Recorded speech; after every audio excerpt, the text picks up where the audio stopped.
do I get the feeling that this is going to be a bit of an ongoing theme where we're right within games, we're in winnable positions, we get ourselves to those winnable positions, and then we fade late. And, at the end, they're relatively disappointing. I think Tim Taranto said it best when talking to The Age. He said, there were good patches in that game and there were really bad patches in that game. And that doesn't win you games of football. You can have a couple of blunders here and there, yes, and you expect that with the list that we've currently got. But I think the patches that we allow teams to get on are what I mean. We saw it opening round against the Suns, and they kicked 11 in a row, or whatever it was, and Carlton got onto a few as well in round one, and then it happened again yesterday afternoon against Port. So I mean, I think it's some simple things that need working on, and I'll touch on a lot of those. But I'll talk about the game just quickly. I'll run over a few little things. I think the first half was honestly just riddled with errors. I mean, we're probably lucky Port didn't kick straight in that first quarter. They really could have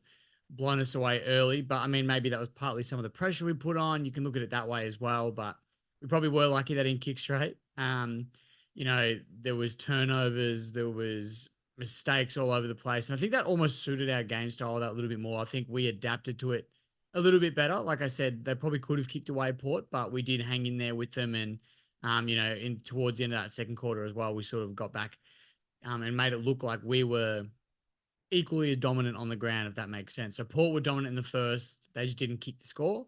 Whereas I felt we evened that battle up a little bit and we didn't look too far behind them, which was really promising. I thought it was awful skill wise, but we were matching it with them on the scoreboard at least anyway. And that was, I mean, at the end of the day, the scoreboard's what wins your game. So if you're matching it with them, and especially a team like Port that are predicted to do pretty good this year, you'd imagine, then by all reports, you should be doing the right thing. So that were my thoughts there. And then we all kind of know what happened. I think in the third quarter, Port kicked 7 to our 4 goals or whatever it was. And then obviously we came back strong at the end of that third. Baker kicked those 2 goals and towards the end of the third quarter. And you just think, geez, we're only 7 points down at 3/4 time. Like, why not?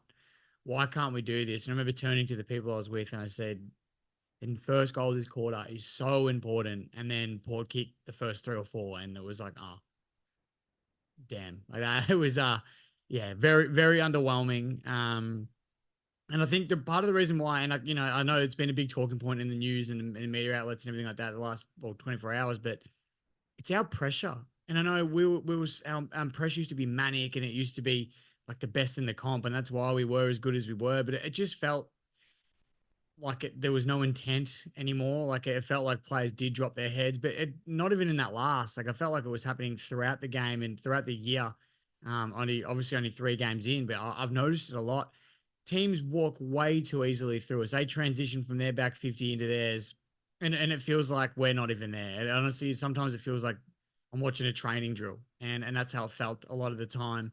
I don't like picking players out specifically, but there was one that I noticed a lot on the weekend, and I love him, and I've got some good things to say about him too. So don't gun me down just yet. But Shea Bolton, like I think he is the most talented player in the competition. I think he's got the most upside, the most potential. But when he wants to play good, he'll play good. But when he can't be bothered, you can see that he can't be bothered. And there's times where I feel like, we know how quick he is. Well, when he's running, you can't really catch him. And I feel like if he's going the other way and he's chasing, you're probably not getting away from him a lot of the time. And I feel like there's times where I just see him slowly jogging and giving half efforts, and whether he's trying to conserve himself for when, it becomes more of an offensive play.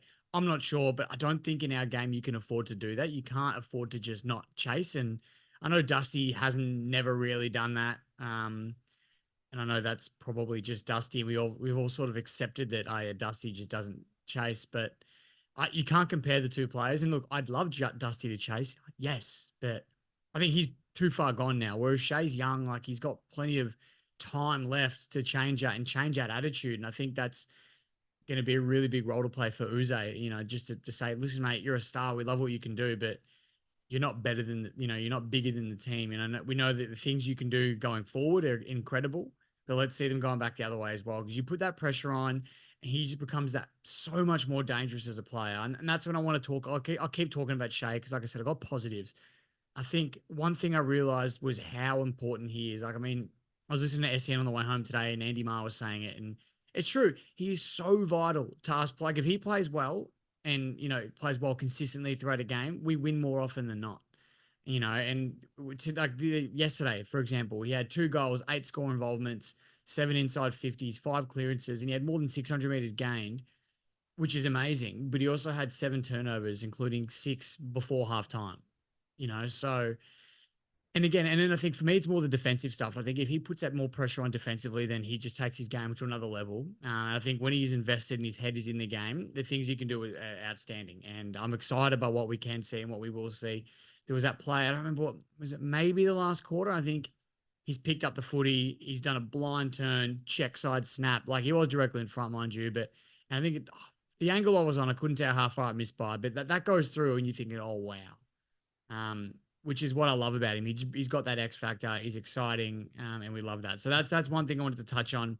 Another thing is I don't think we adapt as well as we used to. Excuse me while the camera bounces a little bit there. I don't think we adapt as well as we used to. One thing I spoke about in my preview was I said Alir is definitely going to play as that second or third up where he's going to just float across the pack. He doesn't want to be accountable. He wants to be able to just get those loose balls in the air, and that's where he's best airily in the air. You know what I'm talking about. Once he's up in the air, that's where he does his best work. And he played on McCarthy Lafau most of the day, from what I noticed, and he was easily able to get past him. And then every time it was a contest with Tom Lynch, Radaglia just made sure Lynch was grounded, didn't get a run at it, and literally just crossed the pack grab.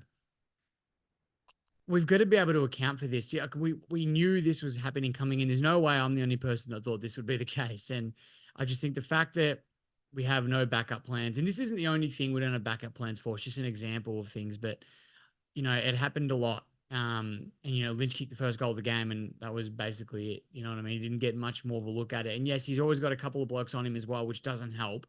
But we've got to find more avenues to goal than just Lynch, and we've also got to find ways to get Lynch the ball more rather than allowing 2 or 3 defenders to keep him grounded while another one flies across the front.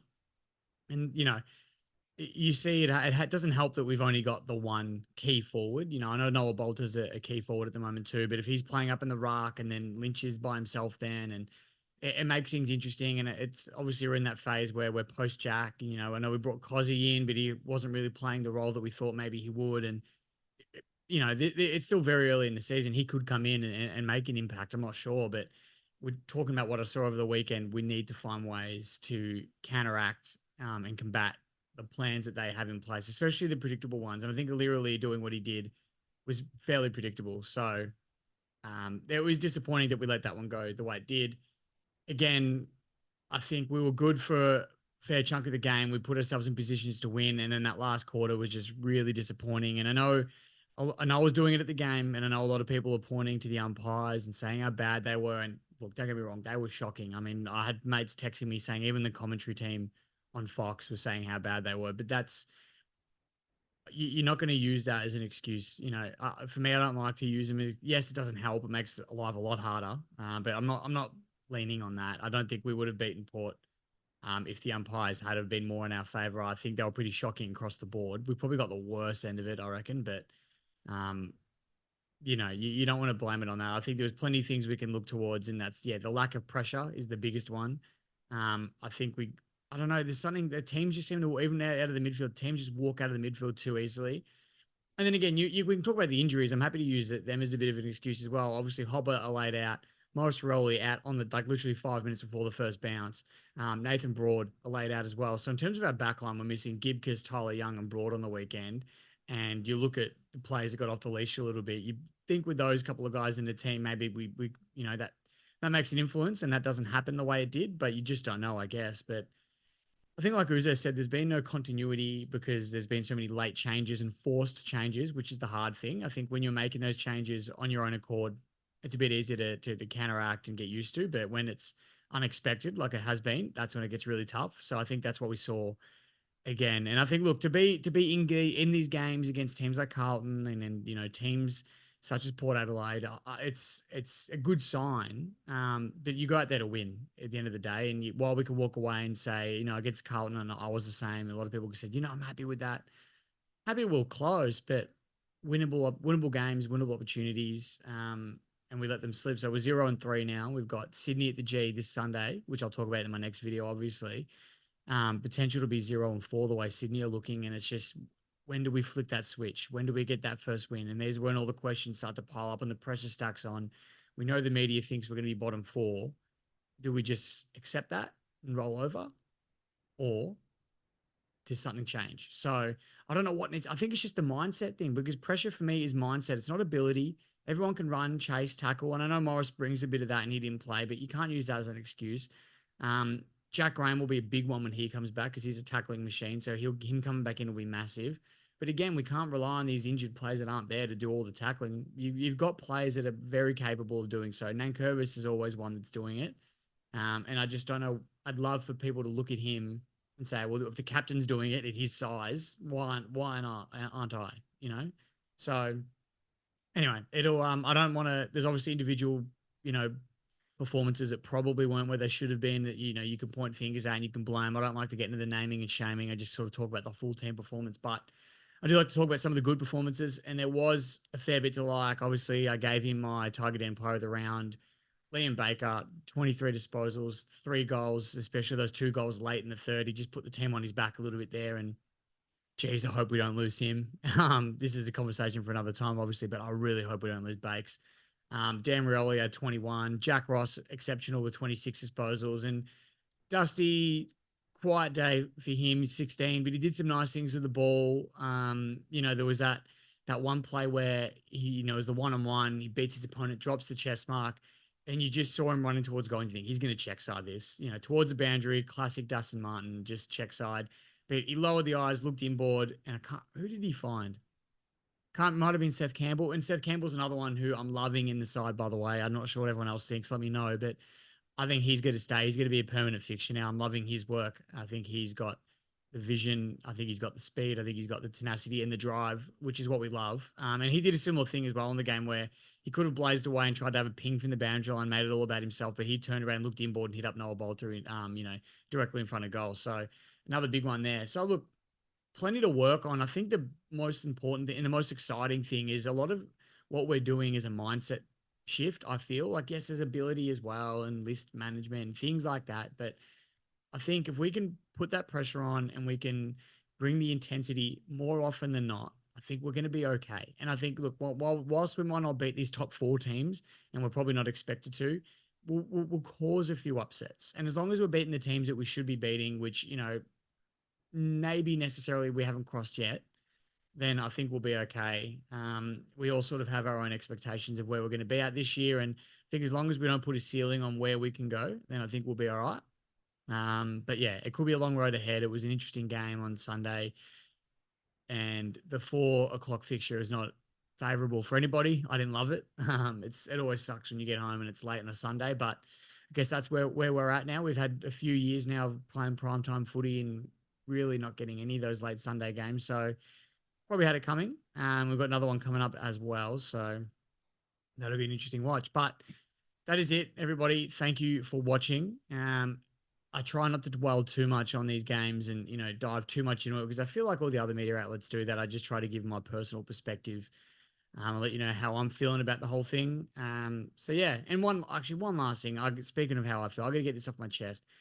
And I don't know names. I can't call anybody out. But if you're at the football and you're fortunate enough to be able to bring your kids with you, if you see them running a mark, running up and down the aisles, waving flags in people's faces, not deliberately, but just waving flags and it's hitting people in the face, don't just sit there and have a laugh with your mate and ignore.